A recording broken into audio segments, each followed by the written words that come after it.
abantu bangi nnyo balina endowooza nnene nnyo ku bintu bino eby'obutonde naye gwe atulaba olwaleero ku Bukedde TV njagala kutandika bwe nti nga nkunyumiza akaboozi kano ak'ebisolo bina. Katonda yatonda ebisolo bina, yatonda omuntu kuba naffe tuli kisolo, n'atonda embwa, n'atonda kapa, n'atonda n'endogoyi. Naye byonna n'abiwa emyaka 3 okuwangaala. Nga Katonda agaba kyenkanyi. N'ebisolo ebyo yabiwa emyaka 3 okuwangaala. Ekisolo kye bayita omuntu ne kigamba Katonda nti nedda Katonda tosobola kumpangaaza myaka gye gimu ng'ebisolo bino ebirala. Lwaki linze kampangaale emyaka mingi okubisinga? Katonda n'agamba nti sina emyaka gye ngenda kwongera kuwa. Bw'oba oyagala emyaka egya bonasi ojja kusaba ebisolo bino. Bwe binakkiriza ng'emyaka egyo ogikola ki? Ogyeyongera. Ebisolo tebyali bibi. Omuntu n'abimatiza kubanga byo yabigamba gwe mutambulira ku magulu 4. So kati nze nnina okuwangaala emirundi mingi kubanga sisobola kudduka nkozesa amagulu 2. Ebisolo tebyali bibi ne bimwongera emyaka. Omuntu alina okuwangaala emyaka 3 gokka. Ekisolo kyamwongera emyaka 2. Era byo ne bisigaza emyaka 10. Ogenda okutunuulira embwa tewangala kusukka myaka 10. Endogoyi tewangala kizibu nnyo okuwangala kusukka emyaka 10. Kebe kapa. Naye kati omuntu egyo emyaka gye yeewola ku katugeze ku kyasooka ekisolo kyasooka omuwola emyaka kyali kisolo kya ndogoyi. Kubanga emyaka 3 gali Katonda ge yawa omuntu yamala gonna agoonoonye. Endogoyi bwe yamwongera emyaka 2 era okugenda okakkana omuntu yafaanana endogoyi eyo wakati w'emyaka 3 n'5. Kubanga 3 gaali ga muntu, 2 ge twayongerako gaali ga ndogoyi. Kyovula wakati w'emyaka 3 n'5 omuntu akola nga kalogoyi. Era nsuubira naawe naddala ataakozesa myaka gya 3 agasooka okoze nga kalogoyi omwaka guno. Odde eno nonya school fees nonya ki kubanga emyaka gino 3 egisooka Katonda gye yakutondera wagimala mu betting, wagimala mu gambling. Egyo emyaka we gyagwako wakati w'emyaka 5 n'7 emyaka 2 ago gaali myaka gyambwa. Era ojja kugenda n'otunuulira nti abantu abali wakati w'emyaka 5 n'7 bw'aba teyakozesa myaka gye 3 gali agasooka ag'ekivubuka Katonda ge yamuwa akola nga kabwa abukaseera aba aboggola mubalaba eno wansi mu kibuga ne bw'oba tolinye mu bintu byo byaliridde wansi ku street n'olinya wabbala gamba gundo olinye mu bintu byange bantu baba bakambwe nnyo babanga mbwa ate baboggola buboggozi mutero balaba eyo gye mutambulira mu tax parks. Era wakati w'emyaka nga giweddeko bwe jaggwako egyo emyaka ne tutandika ku myaka giri 2 amalala agasembayo.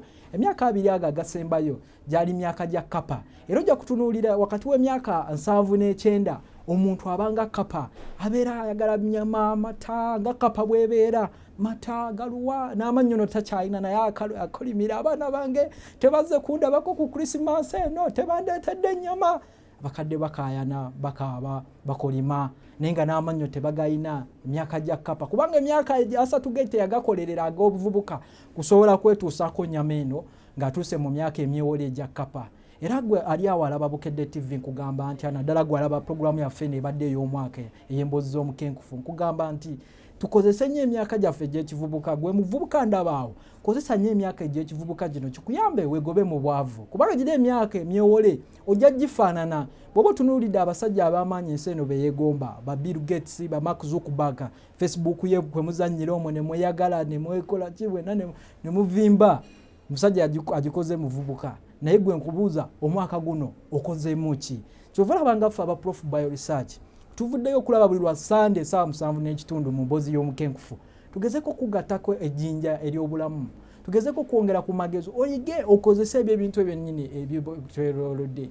Ba Bill Gates bw'obalaba bakozesa plastic abalinaanye ne bayiyamu zi kompyuta ne bagattako ne mathematics omutono ne bazanyisa ebyuma bye balina. Ne kati ffe eky'obugagga kye tulina ng'Abannayuganda kyova olaba omusajja Omungereza gwe bayita Sir Winston Churchill yagamba Uganda is the pearl of Africa. Tulina bitonde, tulina bintu bya bulamu. Kyova olaba nakutandikira ne program eya Stevia waffe sukaali w'obutonde omuddo ogwo nembawa n'endokwa za bwereere. Era abasobola ozifuna mwebale nnyo mwebale kujja. Era mu mwezi ogwo gw'omukaaga nkugamba nti Stevia kyali kyamaanyi nnyo eri ffe Bannayuganda kubanga asobola okula wano ate n'atakula mu nsi ndala zonna. Kubanga Stevia ono nze n'erinnya nalikyusiza sikyamuyita Stevia tannagijjeeko muyita Sevia kubanga yazze tusaasa abamunyweddeko bamutegedde nti omwaka mulamba omalako omwaka ng'onywa ekikebe kitono bwe kiti oba katonda obukamu n'oteeka mu kyayi tondo limu bwete n'oteeka mu kyayi amatondo lukaaga ge gali muchegeza mwaka mulambo oli agumazeeko nga taguze sukali naye olina akugamba nti jangu weefugire n'endoko oba otandikewo business oba osobola okulimira mu kiveera n'osigala bwotyo ate n'omala n'okaaba twakakakaire nti ensinga nzibu ne Stevia twamugogerako nnyo wano gwatasobola kulaba programu eyo tukugamba ne CD ezo zonna tuziina eziriko programu zaffe zino ez'emboozi y'omukenkufu osobola okuddamu n'ozannya akatambyako mu biseera bino eby'eggandalo bye tulimu ennaku enkulu ebya Christmas ate gwanywa omwenge mbalaba mugenda mwesunga kunywa omwenge nkya naye nga gwe buli wonye omwenge efamile wagifuukira kizibu oyo Stevia nakugamba nti otonyeza matonda 5 buli wowulira appetite y'omwenge ajja kutta appetite lwaki tusimuyita Stevia nga akola ebintu ebyo byonna akuziyiza okulaba nga tosaasaanya ate n'alaba ng'obeera mulamu era bwe twava omwezi ogw'omusanvu twalaba programu yaffe enganzi ey'ensogasoga abantu bangi nnyo baatemanga ensogasoga nga tebamanyi nti ensogasoga zaabu naye twalaba ensogasoga engeri gye ziyambamu naddala ku mbeera yaffe eno ey'envi n'ebiwalaata bw'oba otunuulidde bannayuganda essaawa zino nti ekintu ekizibu ekibabonyaabonya nvi na biwalaata naye kufa abaasoma kiraga ki kubanga abannayuganda bw'oba otunuulidde nti ebintu bino tebijja by coincidence nga bwe nkugambye nti oli afaanana emyaka gya kapa kubanga emyaka gye gyonna yagyonoona bwonoonyi naye kino nakyo bwe kiri nti tulima bubi ebintu bye tulya tebiri organic tubifuuyira bufuuyizi genda olaba ebintu byonna ennaku zino abantu bye balima byonna bya yero bisinga tebirina kiragala kati ebintu bwe bityo bw'obirya kitegeeza tebirina minnyo gigenda kukuzimba kulaba ng'obeera mulamu n'enviiri tojja ziba nazo nga zeeyagaza kubanga ziba tezirimu na pigment kubanga bw'oba olabye kiragala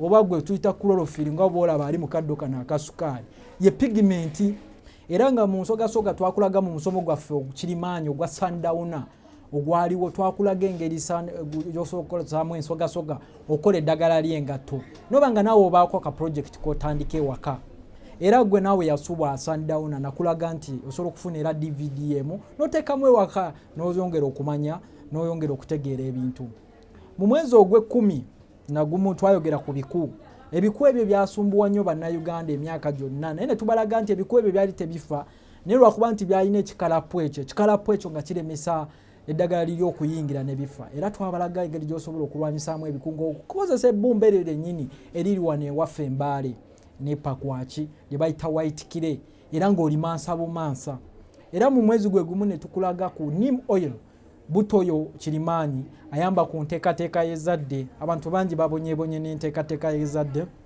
abala n'emirimu ne gibasuba naye ne tukulaga nti osobola okukozesa neem oyo okulaba nga otekateekera famire yo bulungi naddala omukyala twakugamba nti neem oil erimu ekirungo bakiyita NIM76 kyekirungo ekitta enkwaso ziri eziba zisumbuwa omukyala ate nga tali rwedde noba ng'oteekerezadde kugamba nekikolanga nakyo family planning era mwezi gwe gumu gwe twayogeredde ku buto waffe omuganzi owa galiki oyo katungulu cumu yasanyusiza nnyo abantu nekulaga nti galiki muntu mulungi nnyo kugamba galiki mulungi nnyo naddala eri obulamu bwaffe ayamba okugyamu amasavu amabi ayamba okutuziyiza ebirwadde byonna ebitusumbuwa sukaali bipressure biki byonna ebintu ebyo byennyininyini ng'ate era bitwetolodde nenkulaga n'engeri gy'osobola okukolamu ensigo ezo eza galiki nga tuyita mu nkola eri ey'ekyuma kiwagala kyuma enkola y'omukenkufu omwaka guno ebadde ya Sseruganda nti ekyuma kiwagala kyuma bannayuganda nze badde nnyina obbawagala era kyova olaba nti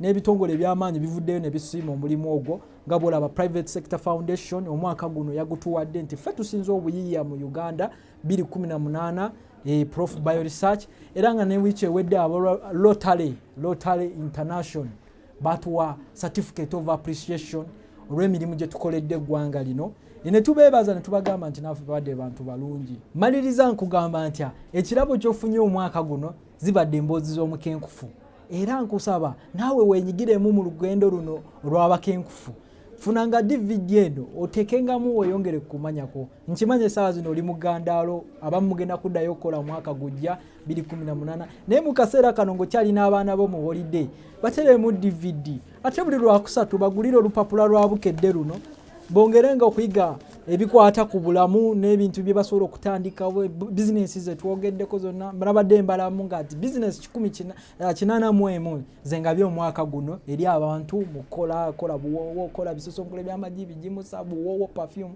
nawe funako emu gy'oyiikiriza ddagala ly'engato n'ebintu ebirala bingi nnyo ffe era aba Prof Bioresearch ku Equatorial Mall ekisenge 152 tukwagaliza Christmas ennungi ejjudde essanyu ejjudde emirembe era n'omwaka omujja ogw'obuwanguzi ogw'okukola ogw'okugaggawala ogenda ku ddaala eriddako obulamu butunyumire ensi etugirye si nsi y'okutulya.